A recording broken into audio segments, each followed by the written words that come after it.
Hey guys, today I'm going to tell you how to search in messages and conversation in Samsung Galaxy A17.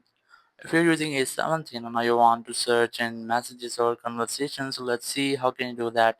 You just have to open your messages app, and here you'll get the search icon here in the left side of your profile icon.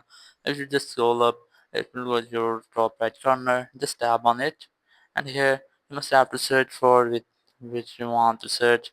Here are videos, links, there's the sim. You can easily select your sim from here, and here your unknown or unknown messages, your second sim, images, places, or unread messages.